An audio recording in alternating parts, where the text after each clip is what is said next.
But in general, with eXpCon, for those of you that haven't been or that maybe haven't been to any of the, other companies that have the big events or the, Boomtown and Follow Up Boss, and they all have the big conferences, just to kind of give you an idea of how eXpCon runs is, for the last couple of years on the first day, we've had our own event for Fast Forward Movement. So for those of you that don't know what that is our upline, rev share group, whatever word you want to call it. So basically, BIC's sponsor started Fast Forward Movement. So Dan Beer and Kyle Whistle started that. So when you hear that reference, it's a term for our group. And do you know how many, is it 7,000?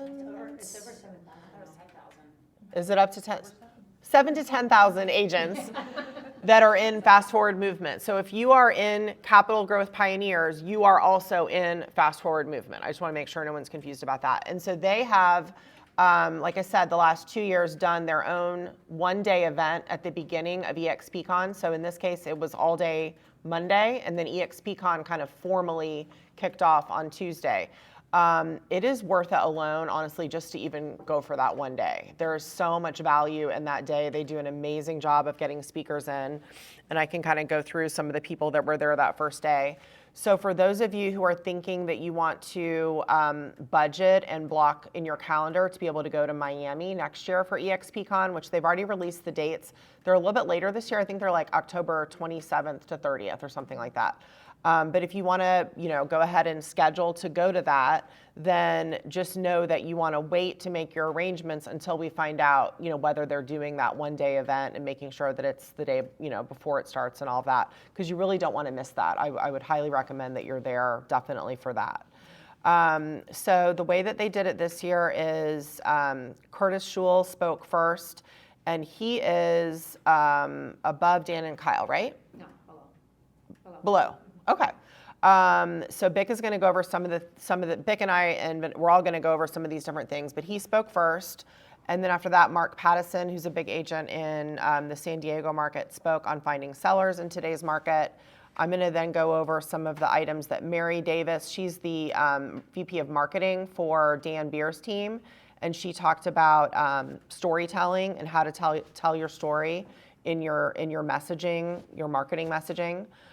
Tammy Pack then talked about short-term rentals. I'm not going to go in too much into her presentation since that's not applicable to everybody, but she did send me her slides. So if anybody wants those, just come up afterwards, give me your email address, and I'll forward you Tammy's slides. She's an agent in Fredericksburg, Virginia, which, believe it or not, is like B&B, like capital of the U.S., it seems like. They have so many B&Bs there, and that's what her expertise is on in there. Do what? I missed that one. Okay, I'll send it to you. And then Barry Habib spoke, and I'll go over some of his points. Barry Habib is kind of like the mortgage guru. So if you haven't heard of him, he's probably somebody who you do want to have on your radar because he is the expert in the mortgage world. Of course, there's always going to be some haters, right? I'm sure there's some haters out there who don't think that he is the guy, but many, both lenders and real estate agents really rely on him a lot for his forecasting and projections, and it's proven that his projections are actually accurate. So when they look back at what he said over the years, many times it's coming true what he says. So I'll go over some of his points. And then John Cheplack, he is a coach that charges $2,000 for a 20-minute coaching session, literally, and that's what his clients pay to him. So he collaborates with Dan on a coaching program that Bic actually coaches for. And so we get to see him paying way less than that amount. It's just, I think the ticket's like $100 to this all-day event. So he is really inspiring, very honest. You can look him up on social media. He's like a big, tan, muscular guy who just tells it like it is, and I always get a ton of value out of him. Then Tina Call moderated an agent panel. And then Gogo Bethke has one of the largest rev share groups at eXp. She's a really great speaker too, and she talked about determining your hourly rate and knowing what your time is worth. So I think Bic will touch on that a little bit as well. So then after that all-day event, you go into eXpCon. And so then it was like 3-4 days of actual eXpCon classes all day long. In the morning, there's a lot of keynotes, updates on the industry, the status of the company. They'll bring in, really great keynote speakers. So this year, Brendon Burchard was one of the speakers, who's phenomenal. He's, New York Times bestselling author. So he was really great. And then at night, of course, there's just tons of dinners, happy hours, parties, that just kind of fill your evening agenda. So definitely not a lot of downtime, but it's really fun. So if you can, make it a point to come to Miami next year, I think that you'll find it well worth your time. Also, of course, really good for networking with agents to get agent referrals. So we were just looking yesterday, I think we're up to like 20% of our business in 2023 is agent referrals. So that's huge. And most of them I met in person at events like that for the first time. So that's another great reason to go. So what I'm going to start with, I think, I'll just go in the order of this one, of the agenda for that day. Mary Davis gave a really interesting presentation on storytelling. And I have a slide that I can share. I'm not going to figure out how to get it from my phone to project up here right now. But basically, she was talking about our storytelling, and I think she was kind of taking a little bit of a dig at agents who are really braggadocious on their Facebook about making themselves the hero in the story of, taking all the credit for making things happen with their buyers and sellers. And she was encouraging us to shift our approach in that regard to making the client the hero of the story. So what she was saying is that with any story, you're going to have a main character who should be the client, not you. And then we always have a problem, of course, in the story, and then there's a guide. And the guide is the person who assists and directs the client or the character to solve the problem, right? So she said, think of yourself as the guide and let your client be the character, and then you are guiding them through the process of solving their problem. And the client is the hero because they listened to you, they took your advice, they followed your instructions, and they, are the ones that achieved the positive result. So when you're thinking of sharing your stories on Facebook about your closings, make your client the hero. How did they contribute to making it happen? And then what happens is your audience on social media is going to look at that, and they also want to be a hero, right? And so they're like, oh, how could I use this guide, you, the agent, to assist me in becoming a hero for my family, for myself, for whatever, in their real estate transaction. So it's just a shift in messaging, but I think that it's really important. And I also think that it will help, I know some of the agents on my team or agents that I coach with will say that they don't want to brag on social media. They just feel really self-conscious about it. And so I think looking at it with this perspective might help you with that. How can you're not the one bragging, make it all about your client achieving that success. And it was just with your guidance and advice that you helped to make that happen. So hopefully that helps somebody with your storytelling, because that's like one of those buzzwords we keep hearing, like adding value and like all these buzzwords, is telling the story, right? We keep hearing that over and over again. Well, what does that mean? And are you actually telling it in the most effective way to get your message across? And what's the point of posting our stories on social media? We want other people to read them and say, oh, I want that to be me, right? So you're making it relatable. The person's reading it and saying, okay, I can see myself being able to achieve that. Let me call Katie, let me call Leslie, let me call whomever to guide me through that process. And you're being specific about how you did that and what the client learned from you and then put into effect to make it happen. Does that make sense? Okay. So again, that was Mary Davis, who is the head of marketing for Dan Beer's team, a couple $100 million team. So she definitely knows what she's talking about. I told you I would send you slides for Tammy Pack's short-term rentals conversation if you would like to hear that. She's really good she's an attorney and has a very strong finance background. So if you are ever in the position of listing she doesn't like calling them Airbnbs, she likes calling them short-term rentals. If you're ever in the position of listing a short-term rental for sale, you want to make sure that you know what you're doing as far as looking at the financials that your seller provides them for their income property and making sure that they're structured in the correct way to really show the full potential of the listing. She says a lot of people don't do it right and the financials are not being shown off in the best way. So she has all these specific guidance on that I'm not going to go into because, like I said, not everybody may be interested in that, but we do have that available. Okay. Barry Habib, like I said, he's the guy for mortgages, and he came on and spoke for probably 30 minutes and gave a super interesting presentation on kind of where he sees the market going. Basically, a lot of what he was saying is, yes, absolutely. There's reasons why a lot of agents are feeling the difficulty of the market right now. If you look at the numbers, it just makes sense, right? And those of you who saw me present here a couple weeks ago, we talked about the number of real estate agents versus the number of transactions that are out there. And then you couple that with the interest rates. I just had my first 8% closing last week. So when you add all of that together, of course, it feels difficult right now. But his message was definitely optimistic. And he was saying, stay the course, don't get out of the business. Stay in, double down, work harder, get through the next year, 2, 3 years, and then we're all going to be rewarded for our hard work. He does not see the outlook as being so pessimistic that a lot of that a lot of people should be exiting the industry. He talked about, he didn't talk too much about his prediction for when rates are going to go down. He was probably a little nervous to say that. Because I know the Fed has to meet again and we just still don't know where inflation is going.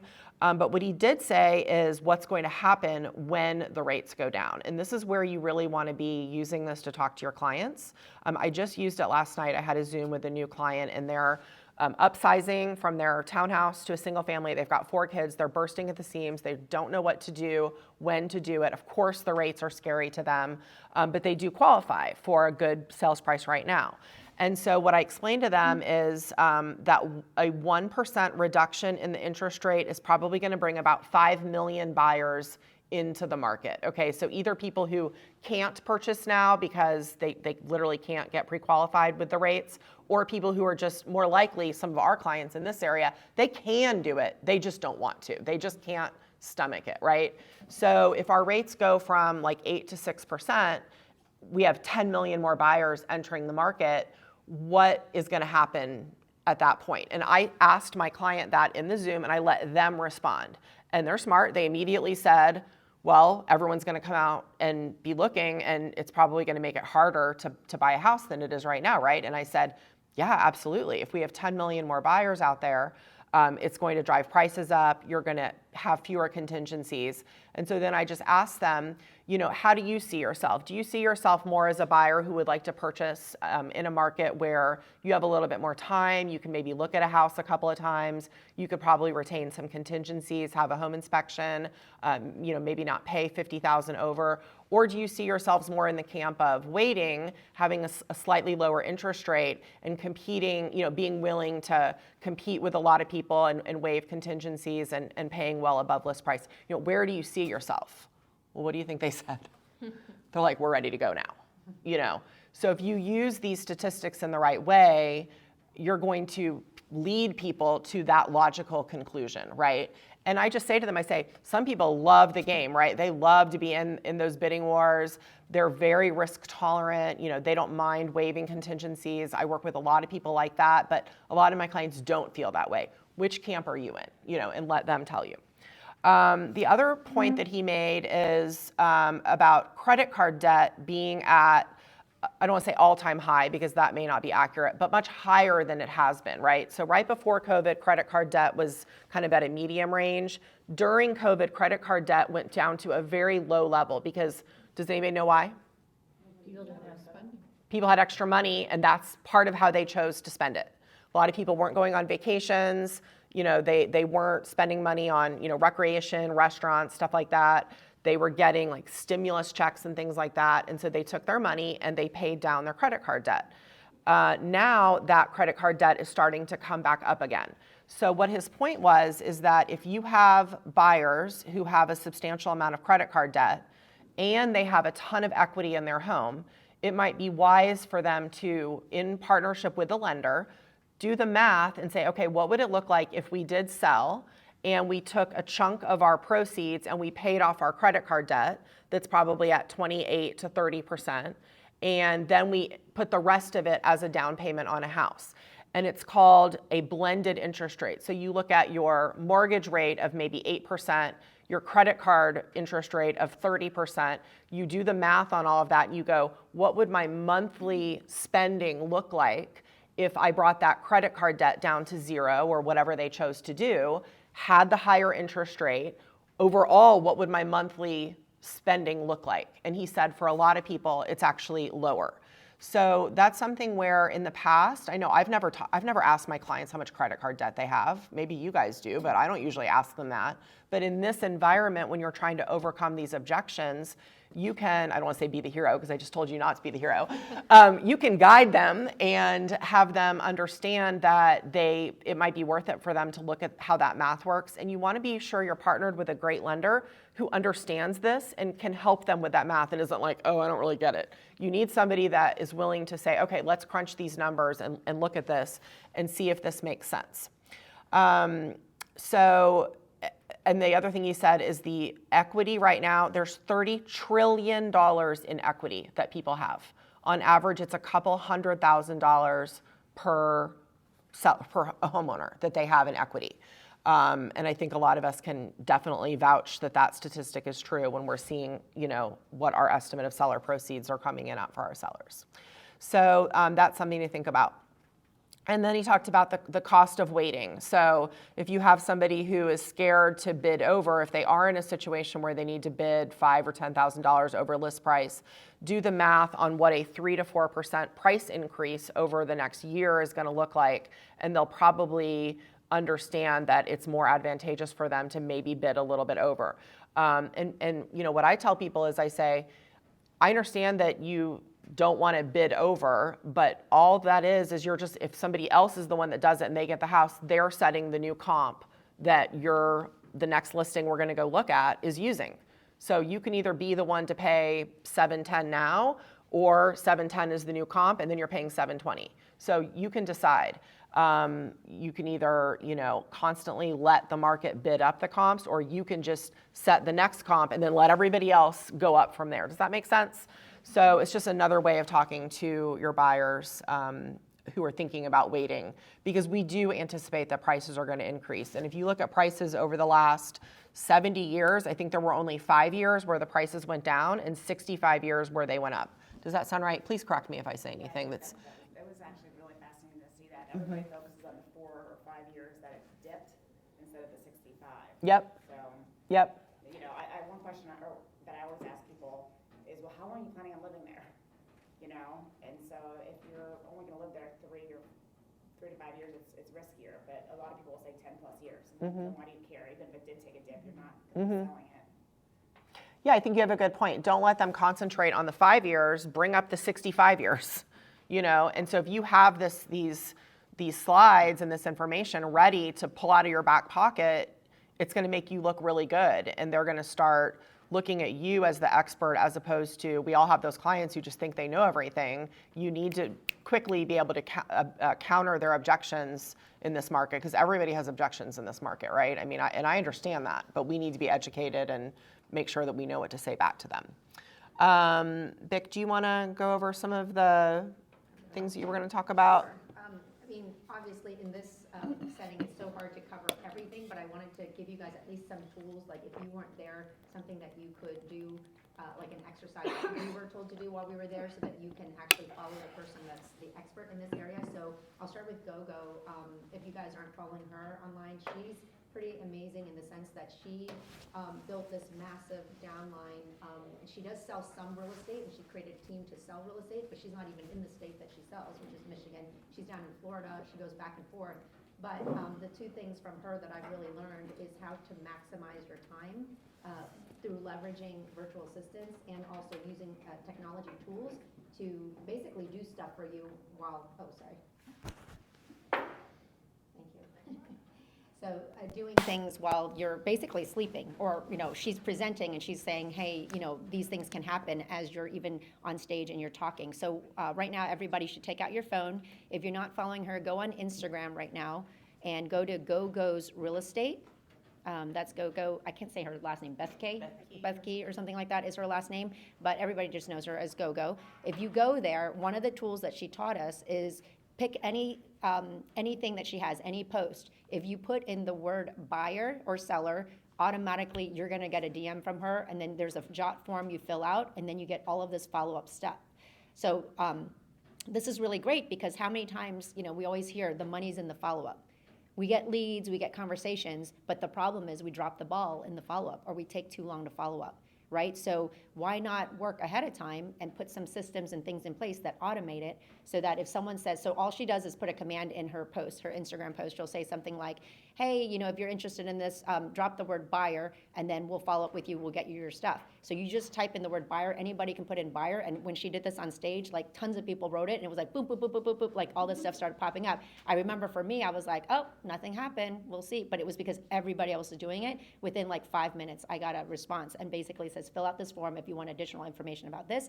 So what's so great about it is that it's a lead capture for her, right?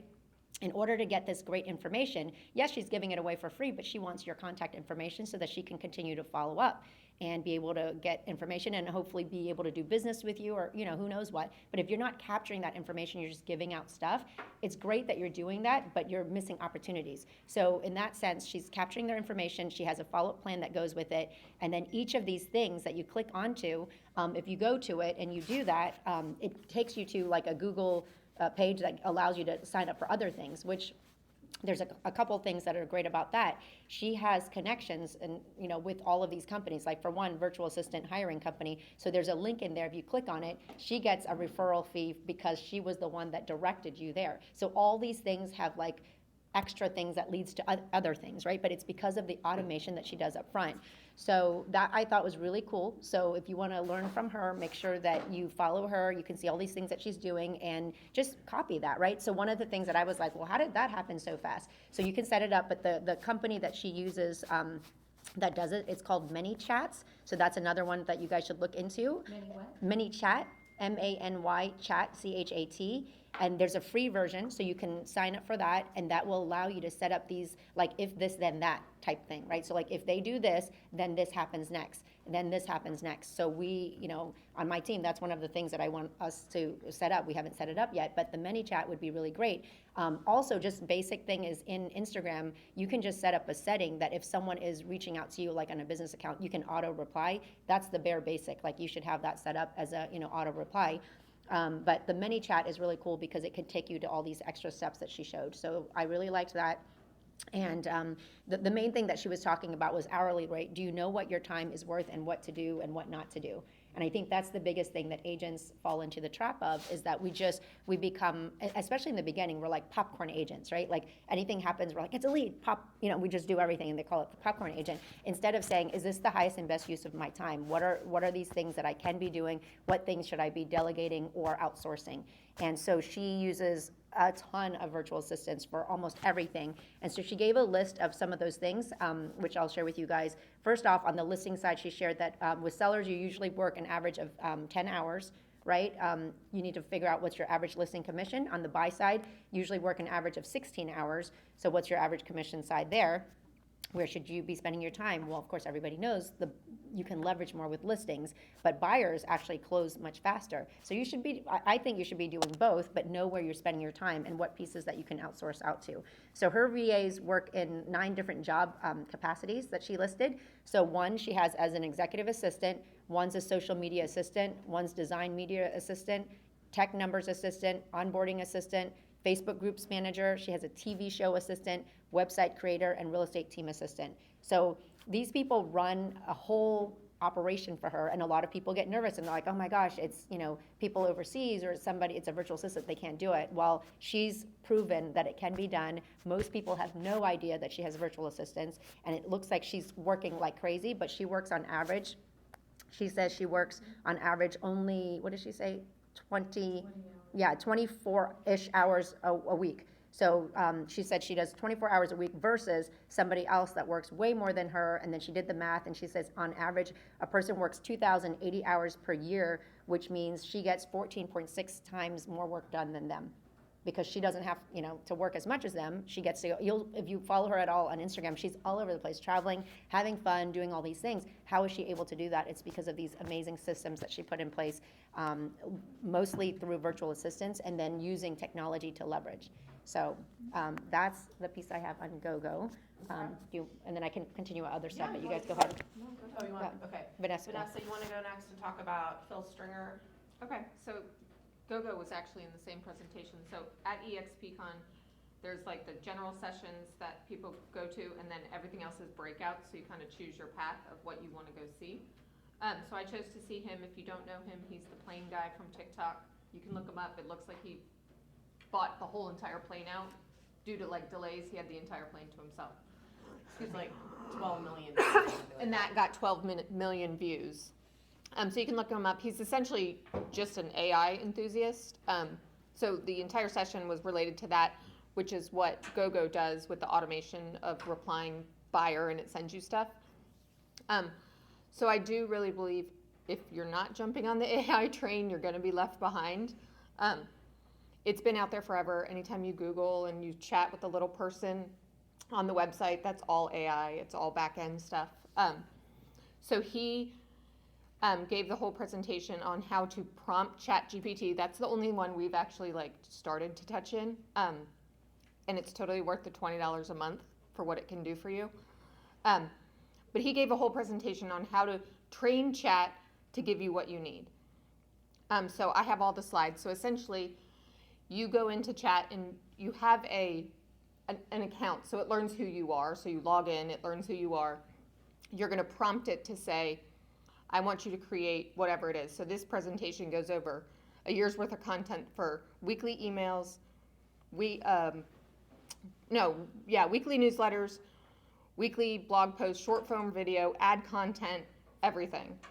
So you're essentially going to prompt it to give you the answers you want, which instead of going in and saying, I own a business that does this, in this area, these are the customers we serve, you essentially are going to ask it, look, I want you to learn who I am, so ask me 25 questions, and then you're going to use those answers to create everything else.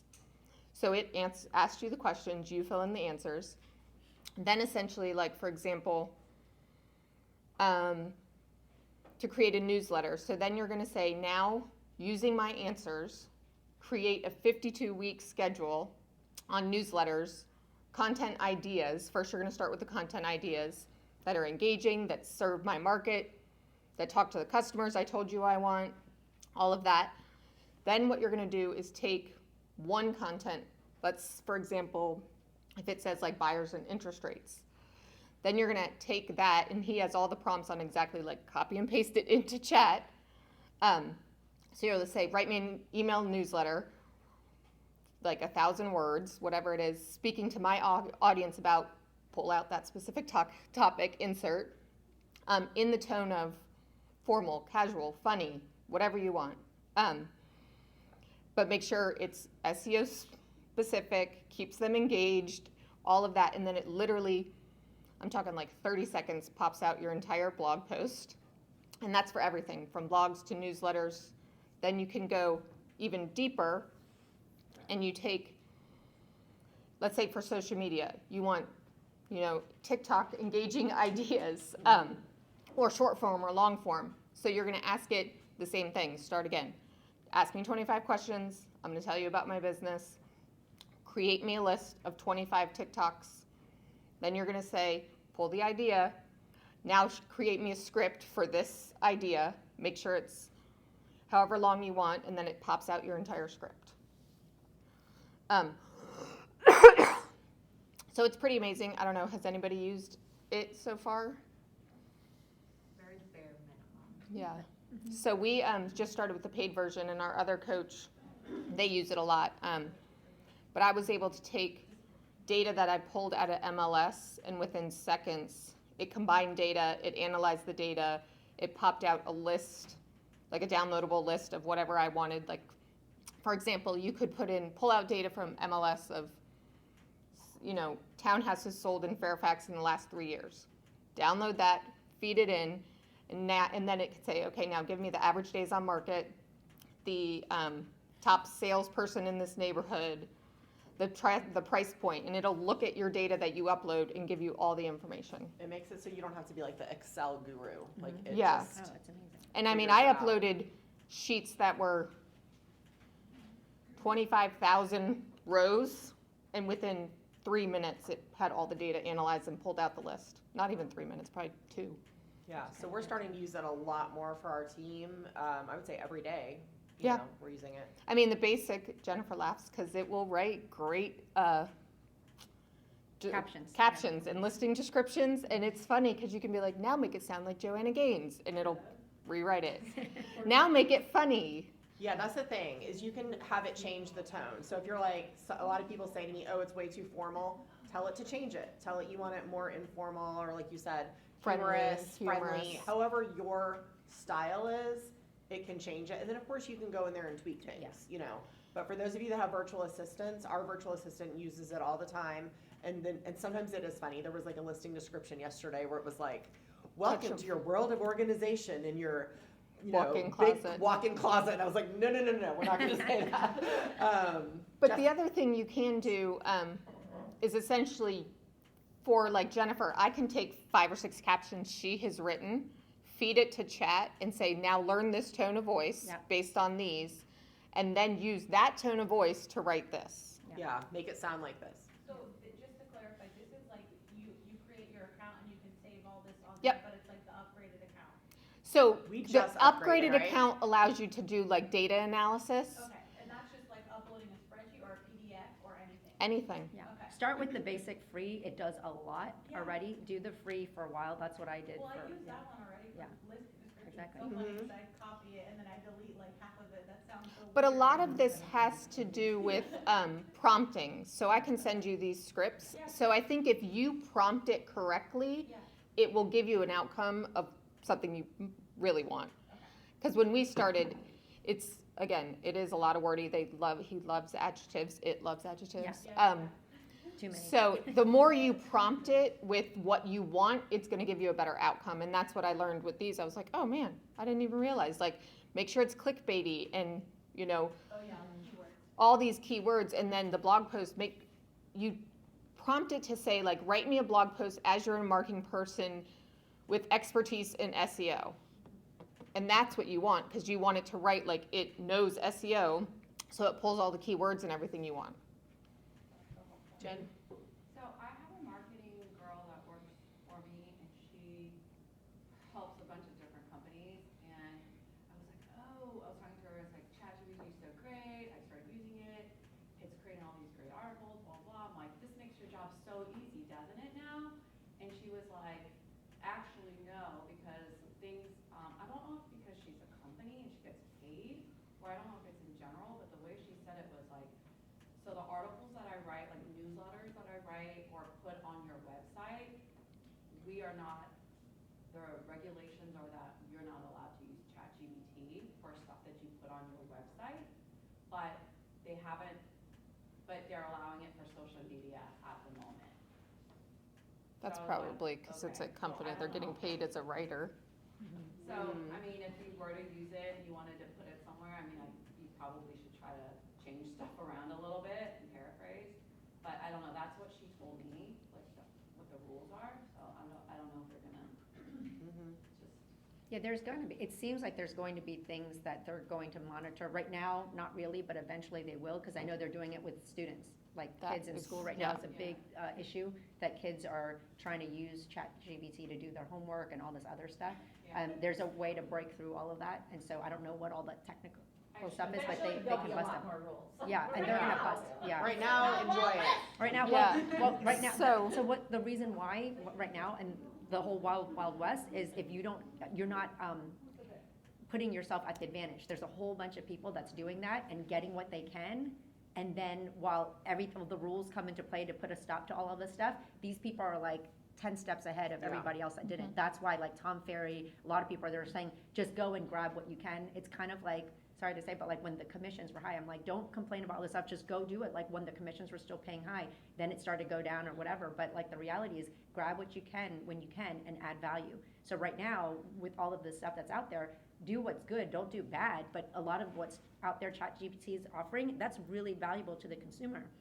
You're just analyzing the data and putting it back out there. They're giving you ways to not be paralyzed. Because I know for me, a lot of times I'm like, oh my God, I have all this information. I don't even really know what to do with it. I don't even know how to articulate it out in the right way. Well, this is an advantage that they're giving you to be able to do that. And like Jen said, you can paraphrase it and do some things. It's like the news. Like, people that pass on information, just like we're doing, we're not saying, hey, this is our content. We're taking it from other people and we're paraphrasing what they're saying. So you can do that. And I think that's the beauty of ChatGPT and all this AI stuff. If you do everything verbatim forever, at some point you're going to be exposed where someone's trying to have a conversation. You're like, I can't talk to you because you have to get on the ChatGPT thing to talk for you, you know? I do think, though, especially for somebody, a solo agent or a small team that can't afford a marketing person, like, this cuts down your time to create this stuff substantially. And I do think, I think Gogo touched on it too, Phil is actually creating a Dial Pro AI. So essentially, it's going to be an ISA that sounds like a human, that will respond to questions, give different answers, and set appointments. And Who's doing this? Phil, he has one coming out. But Gogo also talked about, I think it's Speechify, where she can talk and it will remember her voice, and then her VAs put in a script, type it all up, and then Speechify makes it sound like her. Yeah, they showed us an example of it. I think it was Yeah. with Glenn Sanford, but Yeah, everybody yeah, thought yeah. it was him talking. Everybody like, thought that it was wasn't him, and me. it was not. Yeah. So I do believe, I mean, Yeah, it's he all gave a good. list, Gogo has a list of like the AI technology that's out there now, but I think it's only, Can you guys In drop its that in our Fast infancy. Forward Movement Facebook? That, like, Yeah. okay. Yeah. But what I would say overall about it, to wrap up this section, is when I see Tom Ferry and Glenn Sanford almost talk about nothing except AI, that makes me pay attention. Yeah. So you can not want to have anything to do with it all you want, but when you see some of these industry leaders that are so focused on that topic, it tells me that we all need to pay attention, whether we want to or not. And then the other thing that I would say, and I think one of the speakers said this, they said, don't be fearful of it. What it's allowing us to do is spend more of our time doing the things that only we can do. So it's taking away a lot of those tasks that right now we're, mindlessly spending time on, and it's allowing us to get out of our office and go be belly to belly with people, make connections, doing the things that only we can do. That's never going to go away. So imagine how much more powerful you can be and your business can be if you're, multiplying the number of hours that you're out doing the things that only you can do, or being with your family, being with your friends, pursuing your whatever you want to do. Look at it as that way rather than, oh, it's going to replace me and no one's going to need me anymore. That's ridiculous. Don't say that to yourself. That's making up something that is simply not true. That's my take on it. Okay, let's see. The only other thing that I was going to go over and is, let's see if this works. do you have to put that code in? Oh, I might have to put the code in, 4316. Okay, it's thinking. This mirroring is so crazy. The other thing that I was going to talk about was 4316. John Pugh is someone who, he won eXp Humanitarian of the Year. Super, super awesome guy. Has a great story that I'm not going to go into right now. But Megan and I coach with him, so we actually know him really well. And when he got up to give his presentation, and he just gave some kind of random, I guess, nuggets, but I thought they were pretty good. Again, I'm happy to share this as well. So he was talking about teaching people to refer, so the three-way text. So these are just some scripts that he uses. So I have a big goal to help, 20 families this year. And when we do, we're going to be able to invest $10,000 back into the local food bank or whatever. In order to achieve that goal and do X, Y, Z in the community, we're looking to work by referral with more amazing people like you. Could you commit to introducing me to one person in the next year who might need to buy or sell?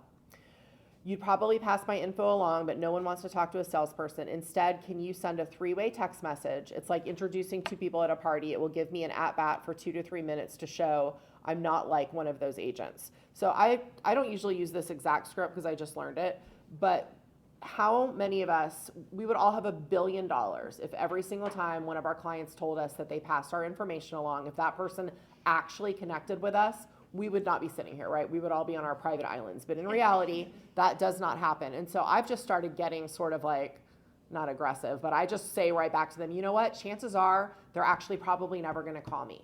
But if we do a 3-way introduction, that is the best way to actually get them to me. And then my script is, I don't want them to end up with a weak agent, in a weak moment with a weak agent. That's what I say. And what that means is they walk into the random open house and they get the person who's never sold a house or whatever, their, cousin's best friend, sees them first and they don't get to me. So the 3-way text is huge. If you can get your client to do that for you and it gives you that little knot in your stomach, you're like, oh, I don't want to say that. Just say it, be done with it. And if they do it, you're probably going to have a new client. If they don't do it, you're probably never going to hear from that person and you're just going to be frustrated. The ultimate door knocking script. Hi, I'm holding an open house this weekend at 123 Main Street, or, I'm not sure if you saw your neighbor just listed their house. My goal is to sell that house this weekend. I'm sure you've heard the market's crazy right now. There's a good chance we end up with a bunch of buyers interested in only one house to sell them. It's also likely that some of the buyers are not a fit for that property. In either case, would you be willing to look at an offer around XYZ price if there are buyers who aren't a fit for that house? That's his favorite door knocking script. Let's see, using this framework to get paid like a top doctor or attorney. Based on X, what I would recommend is Y. So it's just being very direct and really being the professional and giving them that clear advice. Based on how the showings went today, what I'd recommend is people are waiting for us to be the professional and take the lead. So based on our conversation today, what I'd recommend is we sign the paperwork, schedule the photography. So how many of us at the end of listing appointments, you're kind of like, do I go for the close? Do I just promise that I'll follow up the next day? Like, what do I do? Go ahead and make that strong recommendation, and you'll be surprised how many times they say, okay, because they're looking for that clear guidance. So make it actionable. So amateurs make stuff up. Professionals know how to provide the best answer. So this is talking about if you don't know, this is, I think, more for people who are maybe newer or they're just don't feel like they're really an expert in things. The scripts to be able to go back to the person with the answers to their questions and not have it be awkward. So this will be on the slide if you're interested in these. And then he talked about small, thoughtful gestures go a long way to lead conversion and building rapport. So next time you meet someone for the first time, get there to the area 15 or 30 minutes early. And you say, I got to the area a little early. I'm going to grab coffee for us. What is your favorite drink? That is much more likely to get a response from them than if you say, can I get you a coffee? They're going to say no. And our team talks about this like with your Boomtown leads or your Zillow, whatever, cold leads, if you're worried that they're not going to show up. Saying this to them, I am going to get to the area early and I'm going to go grab a coffee for us. They're going to write you back and then you're going to know that they're probably not going to no-show, right? Because nobody wants somebody to no-show. So use those words in the future for special surprises. Your job at a first appointment is to set a second appointment. That's your only job. When people ghosting you, has anybody noticed a big increase in people ghosting? It's like become this acceptable thing to do, apparently. It's my absolute biggest pet peeve. I think it's so rude.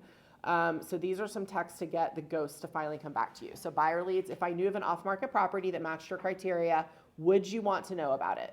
That's probably going to elicit a good answer. Seller leads, if I knew of a buyer willing to pay top dollar for your home, would you want to know about it? It's not saying you have somebody, it's saying, would you want to know? And then the last things here, he just talked a lot about community involvement. Representing a cause, that is one of the great ways to grow your community. People want to be a part of it. So if once a month you go and volunteer at a food bank, invite your whole sphere to come. Building that community is such a great way to do more business now. Small business networking group at your local school, fund your Little League program, volunteer on the board or coach. Megan does the house listing for free as a charity auction item that she's taught us about before. He says the laziest way to get listing leads, get in relationship with solar reps and other door-to-door salespeople. The first thing people say is, I'm going to be selling, I don't need to do that, or I'm going to be selling, I do want to do that. So get with these people and you're going to get good leads on listings. He talks about building relationships with new construction sales reps. And then surprising and delight with fresh flowers. Like, just don't forget about the power of surprising and delighting people. I could not remember does anybody remember if he talked about that? I think he ran out of time. So I'm going to find out for you guys what sending a reverse offer means, unless anybody knows, before you reduce your price. I think it's probably reaching out to agents who have shown your listings and expressed interest but haven't sent an offer. Going ahead before you reduce the price, send them, hey, I'm going to tell you right now what my seller would accept, and have it be slightly above what you would be reducing to, and see if anybody bites. Do you guys think that's probably what he was talking about? You can actually send a contract. A seller can send a contract to a buyer. Nobody does that, But you could. but you can. Yeah. So especially if you have somebody who's just like seen it 3 times, like we have one of my agents has a couple people like that on one of her listings right now. It's kind of bold, but he's like, what do you have to lose? Like, So you can fill out like everything appropriately to all your conveyances, the terms that you want, just leave the buyer Yeah. agent, or buyer name blank, and then send that to all the buyer agents. There you go. I love it. And hope that they don't all fill it out at the same time. Yeah. Maybe just don't have the seller sign. Yeah. So those were his nuggets, which I thought were really good. Again, I'm happy to send this. Leslie or Jen or Megan, anything else that you guys want to mention before we wrap up? I think we're almost out of time. John Hughes, like that, the very, I was just looking for it, the message that he said about, can you introduce me? So literally when I'm in the Uber on the way to the airport, I get a text from another mom at the elementary school saying that she's got a friend moving from LA. I'm like, oh, I'm going to use this thing. And then so I wrote, can you send an introduction text to us both? Which she then did, and it ends up being like a $4 million buyer that's going to be coming. Like, and like, had she just sent my information, who knows if I would have ever heard from her, but she sent that intro text right after this. And then I was able to take the conversation from there. Yeah. I think that it's so important to just do that. I don't want them to get caught with a weak agent at a weak moment. Nobody wants their friends to be with a weak agent. So go for it. Anything, Jen or Leslie? Yes. Brendon Burchard. Mm-hmm. Yeah. He's awesome. Oh my gosh, He's so a good. mind coach. Mm-hmm.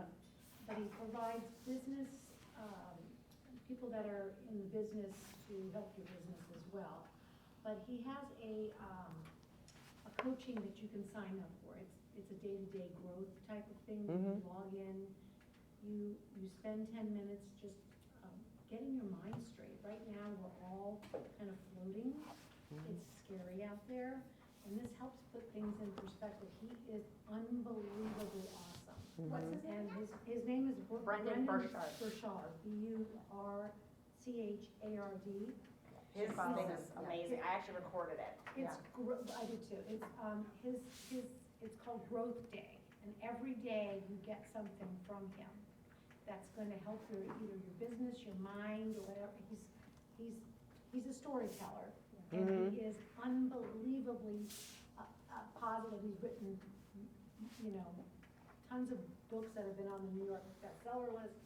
He's connected with every incredible business type of, coaching and people that are really pushing people even outside of our business. So He's ranked number 2 in the world. He coaches billionaires. Yeah. Coach, and he's, Oprah loves him, Forbes loves him, everybody loves this guy. It's worth going in, logging in. It's called Motivation with Brendon Burchard. He's got podcasts. Go check him out, and if you like it, join on Growth Day. Join his Growth Day where you get something every day. He gave everybody, I think it was 2 weeks or something, free to log in and really check it out.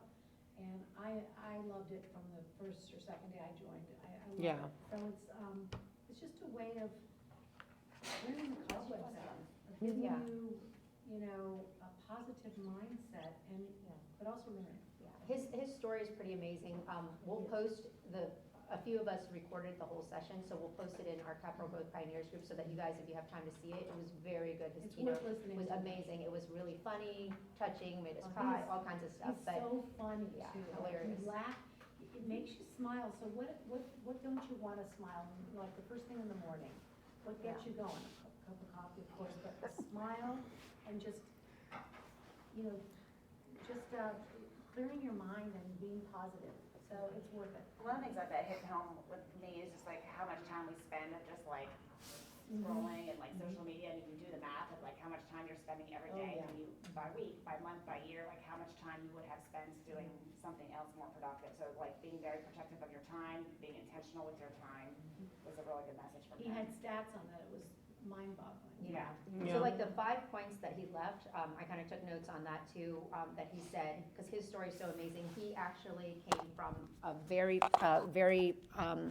he called it like one of the poorest places, worst place to be in Montana. So his story of how he got out of it was incredible. So the 5 lessons that he left with everybody for personal or professional growth. Number 1 is to raise your ambition. So if you know where he came from and for him to grow out the way he was, he had to have really big stars in his eyes and really went for it, right? So raise your goals. Whatever you're shooting your goals to be, raise it 10 times because most of us shoot too small. That was his one thing. Number 2, find something to fight for. So when you're in a bad situation, you know, it's not going to be you. You're not going to really fight for yourself. Most of the times you won't. But if it's something else that's meaningful to you, your big why, is it your children?